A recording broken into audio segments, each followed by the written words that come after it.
வணக்கம் மாணவ செல்வங்களே. காணொளியில் உங்களுடன் இணைவது உங்கள் தமிழாசிரியை. நாம் சென்ற காணொளியில் பாடம் 9 உள்ள புத்தக பயிற்சிகளை அறிந்தோம். தற்போது பாடம் 10 அழகு தோட்டம். பாடம் 10 அழகு தோட்டம் எனும் தலைப்பில் உள்ள ஒரு அழகிய பாடலை பார்ப்போம். அழகு தோட்டம்.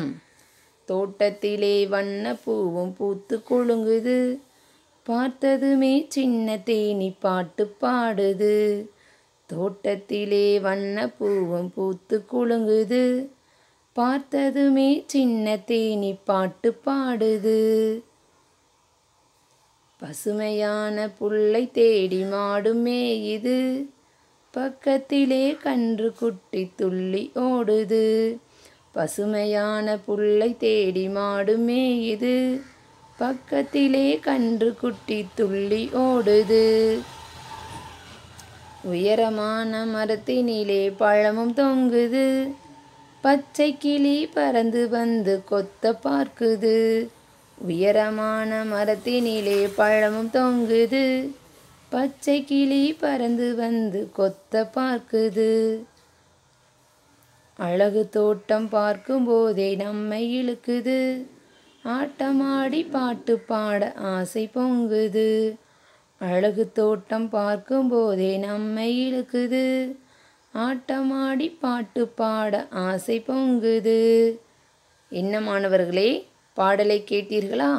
இதேபோல் பாடலை நீங்களும் பாடி பழகவும். இப்போ நாம் இதற்குரிய புத்தக பயிற்சிகளை பார்ப்போம். ஒலித்து பழகுக. ஒலித்து பழகுக. பாட்டு பாடுது. பாட்டு பாடுது. பழமும் தொங்குது. பழமும் தொங்குது. பூத்து குலுங்குது. பூத்து குலுங்குது. மாடும் மேயுது. மாடும் மேயுது. துள்ளி ஓடுது. துள்ளி ஓடுது. கொத்த பார்க்குது. கொத்த பார்க்குது. படித்தும் எழுதியும் பழகுக. நாம் இந்த சொற்களை படிச்சிட்டோமா, என்ன பண்ணலாம்? பார்க்காம எழுதியும் பார்க்கலாம். படித்தும் எழுதியும் பழகுக. சின்ன தேனி. சின்ன தேனி. கன்று குட்டி. கன்று குட்டி. தோட்டம். தோட்டம். ஆசை. ஆசை. பச்சை கிளி. பச்சை கிளி. உங்களுக்கான வீட்டு பாடம் இது. படத்தை உரிய சொல்லுடன் இணைக்க.